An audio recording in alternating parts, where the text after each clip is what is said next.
Hey everyone, this is Chris. Welcome back to the channel, and this is your daily news. So I want to start with this. It seems that Amazon's going to be cutting some jobs. They're saying about 10,000, and we've been talking about this for quite a long time. I expect unemployment to go up, and I do expect a lot of Americans to be feeling some pain a lot, even if there's a recession officially or not. So if you're losing your job, you're struggling. And I want to show you guys this. There's a couple other things in regards to the housing market, but we got to talk about this first. This is data that I found. It's saying average personal income in the USA is 63,000. Median income is 44. And then actually what's quite interesting is you have personal income and then household income, which are different things, right? Because you guys know this, if you have two people working in the household, then you have two incomes coming in. So average household income is 87,000. And then the median household income is 61. So I think it's good to include both of these because these days, and I'd be curious your guys' experience as well, like among your friends, is both partners working, assuming there's two people in the house, or do you have many single earner families? I'd be curious to your guys' experience of that. I think the way the trend is going, everything's so expensive. There were a lot of two earner households, but after the pandemic, I think a lot of people actually left and didn't come back. So I don't know. That's why I'm just curious. The reason why we're talking about wages is that there's a really interesting and important chart. I've showed this many times on the channel. We'll just look at it again because I know there's a lot of new people that haven't seen these stuff before. This is a home price to median household income ratio. Okay, so the basic idea is that we're kind of in a bubble still. You can see it for yourself. You can look at this. There's the price of homes. It's starting to come down, but we're like over 7%. So meaning that for your household income, the median price of a house or home price is like 7 times your household income, which is really high. And this matters because houses just aren't affordable. Interest rates are going up and prices are too much. And the other thing is too, as of now, like we talked about before, is roughly 30% of your income is going to your mortgage payment, essentially. Say monthly payment is share of your income. Now, generally speaking, you want it to be more like 20%, like your living expenses be 20%, maybe 25, but 30 is just high. Now, there is a prediction, though, that this stuff will come down. The issue is, no one knows for sure. You're looking at into 2025 because it's a long ways from now. And one of the things that over at Bloomberg, they were saying there could be a 15% drop in the housing market to balance out. The issue is, though, is that, like I said, I keep mentioning is that if you lose your job, though, it doesn't matter what these numbers say, you're going to be struggling. This is why I've been preparing you guys for this stuff to really be focusing on your career and making sure everything's steady at work. Interest rates will be going up still. I don't think they're going to pause. Now, how high is anyone's guess? I still think unemployment will be anywhere from 5 to 10%, but we'll see. The official numbers, the government's been saying like 4.5%. Going into next year, right? Currently, we're currently at 3.7% unemployment, and this is just some charts, just some ideas of like where it could possibly go. Also, too, interest rates could go up as high. They're saying here. Not interest rates. What was this? Labor market. Yeah, I think this unemployment rate is saying 6. I think that's how you read this one. BE model with natural unemployment. Yeah, 4 at 5. One of the things, though, is that healthy unemployment is usually around 5%. Sorry, I'm saying a bunch of numbers at the same time. Usually, healthy unemployment is around 5% for the USA, and then where the interest rates could go up depends what the inflation does. So if inflation is still high, the Fed will say, you know what, we're going to keep raising rates if inflation starts to cool off, which sort of what we saw last time. I say a little bit, but the problem was, though, is that the numbers that they gave us was still like 7.7 headline inflation, which is still high. And the Fed wants 2%, although if you look at core inflation, it was 6.3, which is still lower than 7.7. But be it 6% inflation, 7% inflation, that's still not 2% what the Fed wants. And again, unemployment will probably go up, unfortunately.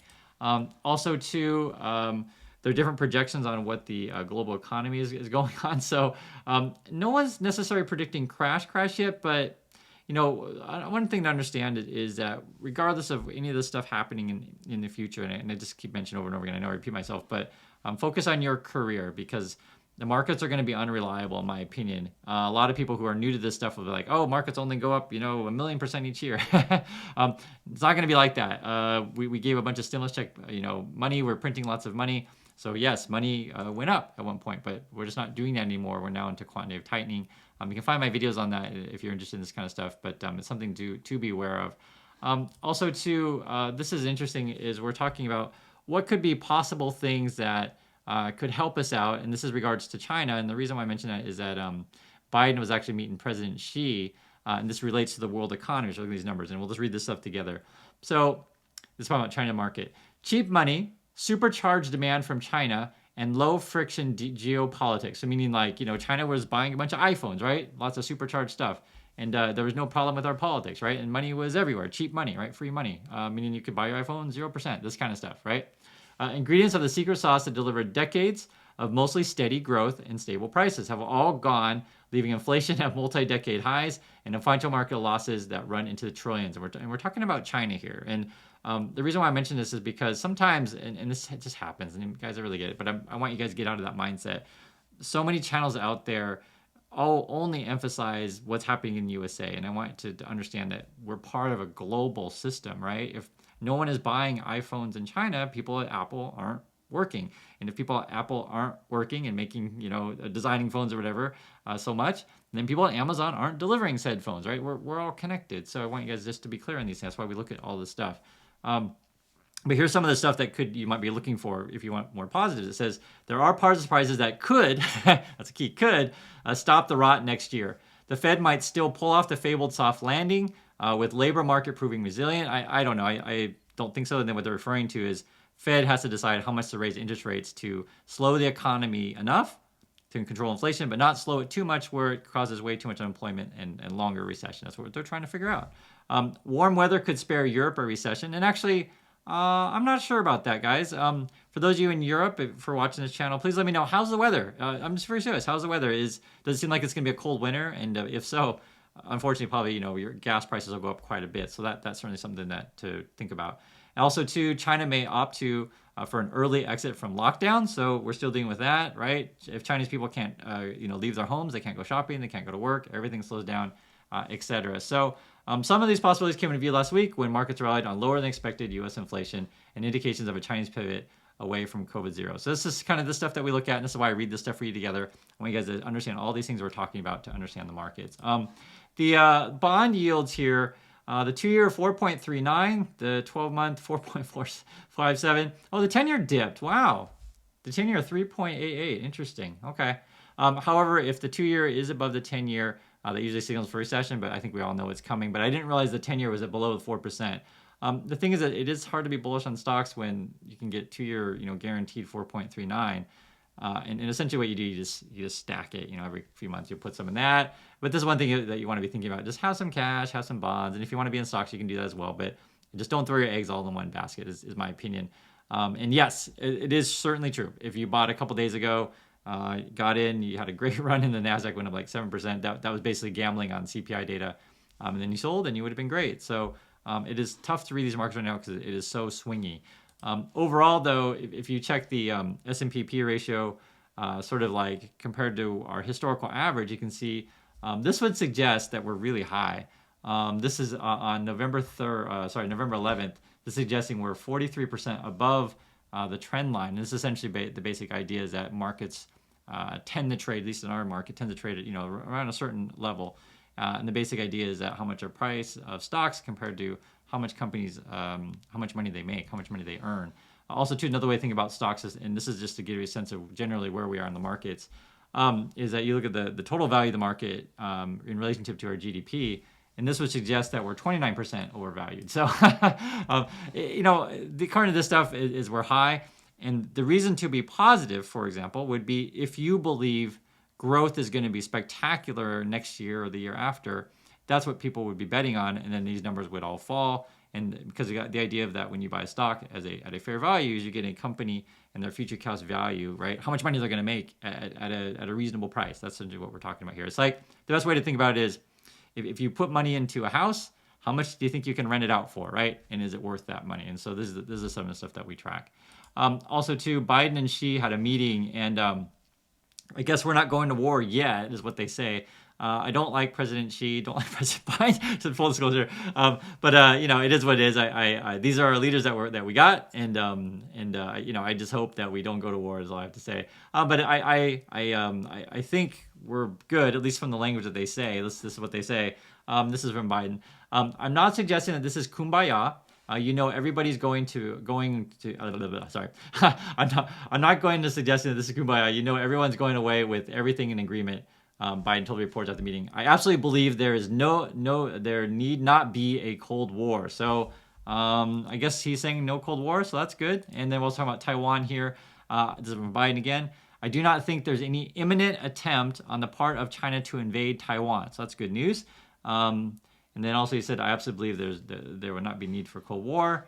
And then Biden on Xi, I didn't find him more confrontational or more conciliatory. I found him the way he's always been, direct and straightforward. So that's good news for that. But one of the reasons why I think they're meeting is essentially, if you guys know, Biden's and the team over there, they made more restrictive regulations on chips towards China, and that's really hurt the Chinese chip industry. And everything needs chips these days: refrigerators, cars, toasters, everything, watches, etc. All need chips. And also, too, investment has been pulling out of China. I saw this. This essentially banks are cutting jobs in China. The growth forecast for China is not so good as it once was. I lived in China in 3 different cities. And I used to teach at Tsinghua University. For you guys who may not know, it's the top university in China. It was a great place, had a great time. And I say this so many times. Get a chance, go visit China. It's a great place to go visit, and people are really, really friendly. Do not think the government's the same as the people. I can't emphasize that enough. The people there are really friendly. Also, too, is what's really interesting. We talked about this before. In New York, they passed a thing where employers have to list on their job listings how much you get paid. It can no longer just be like, salary negotiable. They have to actually list a complete range. And so this has been really interesting because we've been seeing sort of like how much people get paid, and we're going to share this. And this relates to sort of the housing market as well, and also inflation, because as long as people get paid a certain amount of money, that costs companies a certain amount of money, right? And so when you have sort of all this thing going on where everyone has money to pay a certain level of prices, it's hard for prices to come down because we're getting paid so much, right? And the more we get paid, the more that companies have to pay us, and the more their expenses go up, and they raise prices. That's why inflation is sticky, because of wages. And then also too, when inflation is up, say CPI and stuff like that, many times, like say government jobs or even Social Security, they also get bumps up. So we all move up. Well, not all of us. Many of salary goes up. It doesn't come back down, right? And also, too many union workers also negotiate higher. So let's just see what some of these salaries are in New York, and you guys get a sense of what people are getting paid. It's always interesting to read this stuff. All right, so let's take a look at this here. Now, job seekers can discover that New York-based litigation paralegal in White Shoe law firm Sullivan and Cromwell will earn a base salary of $55,000. Okay, so that is for a paralegal is earning $55,000, and then also too, someone with the same job title at a smaller firm like Kelly and Dry, they'll earn between 70 and 80. Okay, so that means paralegals getting paid 55 to 80. That's in New York, and New York's very expensive, guys. You know this, I'm sure. What else we see here? Pay for executive assistants vary by industry too. Morgan Stanley is advertising an executive assistant role that pays from 75 to 120. It's kind of a ridiculous range there, though. 75 to 120. Okay. Hedge fund 2 Sigma has similar opening offering. This is for executive assistant, paying between 100 and 150. Wow.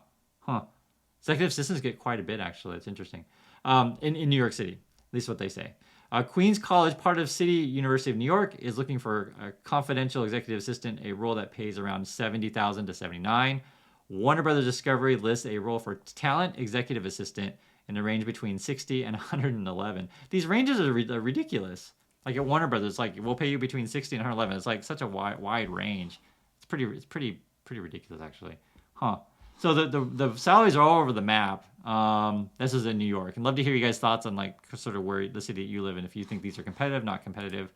Also, too, going back to the Amazon thing, the jobs that they are going to be firing, in fact, we're saying they're going to be the Alexis part and the devices Alexa part, and then retail division and human services. And the reason why I'm showing you salaries and also showing you that Amazon's firing is basically as the cost of people go up, companies have to decide how many people do we need.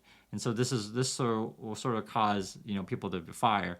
Then as more people get fired, you have a larger labor pool, right? More people looking for jobs, and then the salaries can either cool off or just not go up as high. When you have more people looking for work, there's not as, how can I say, that it's easier for companies to find people. The supply of labor is high, and so then you can bring the prices down. So that's why you track, like I was showing you guys how much people get paid, and also bringing up unemployment at the same time. Now, one person who may or may not be unemployed is actually the Tyson Foods CFO. He's one of the Tyson family, and his name is John Randall Tyson. I think he's like the grandson of the founder of Tyson. And it's quite interesting. You guys got to read this. We're actually going to go through it together. So here's the title. Tyson Foods launched board review over new CFO's arrest. John Randall Tyson charged with public intoxication and trespassing after he was found asleep in a woman's bed. And you guys got to hear the details. It's really funny. Not funny for the people involved, but funny for us. The board of Tyson Foods launched a review of the conduct of the company's chief financial officer. And he's the 32-year-old grandson, right? So he's not that young of the Tyson, the chair. And then some of the details here is here it is. First, the company called it a personal matter, right? So they tried to keep it private. And then later they came out and quote said, "The company takes this matter seriously. Our independent board of directors are overseeing a thorough review of this matter, and I'm confident this independent process." And I'm sure the way these things work, guys, if you work at like a huge company like say Tyson, and you've worked there your whole life and you feel like you're a good worker, and then just to see like the son of like the owner and the son of the the grandson of the founder comes in and gets a CFO job and is like drinking, you just feel kind of irritated. Believe me, guys, I really get it, and I'm sure you guys understand what I'm saying. It's just not cool when your boss and people who give jobs because of family connections are out doing stupid stuff. And here's the stupid stuff that he was doing. You guys will hear this. Tyson was arrested in the early hours of November 6th. The police report said they received a call from a woman who had, quote, returned to her home and located an unknown and unwelcome male sleeping inside her bedroom. Officers who identified him by finding his ID and his clothes on the floor struggled to wake him and found him to be intoxicated. So like he's just like hanging out in some woman's room or something, and then like he would barely wake up, like unconscious kind of thing. It's very stupid. I'm embarrassed, and I want to let you all know I take full responsibility for my actions, Tyson said on Monday's earnings call after presenting the quarter results. I apologize to our investors, and I have to our employees. This incident was inconsistent with our company values as well as my personal values. I'm committed to making sure it never happens again. And being the grandson of the founder, and in the family, I mean, your name is Tyson, you work for Tyson Foods. I don't, we'll see what happens, but it's kind of funny. Also too, there's this, guys, which is not as funny. There was an accident in a Tesla car, this is in China. I actually saw the video. I'm not going to play the video for you, mostly because it may get flagged by YouTube as being inappropriate, and just because people get hurt with this stuff. And in fact, I think it was 2 people. It was fatal. And it was interesting because the reason why I'm bringing up this is that, and going back to where we talked about China before with President Xi and Biden, is the thing with China is with the government, they can just like enforce things any way that they want. So this kind of stuff, Elon Musk and Tesla got to be really, really careful because China knows, they know that Elon is struggling with Twitter. And so like they can be like, yo, Elon, does your autopilot, does your FSD thing work? It better work, and you better pay us money to pretend that it works and stuff like that. So you get my point, is that whenever someone gets hurt in these things, the government can either strike really, really harshly on a company, or if paid the right bribes and stuff like that, they can just look away. So we're gonna kind of see how this plays out. I saw the footage for myself. It looked really bizarre. This car was just driving really, really fast and through some things. So anyway, that's the daily news. Hopefully this is helpful, useful for you. Love to hear your thoughts on all of these things. And I'll catch you in the next video.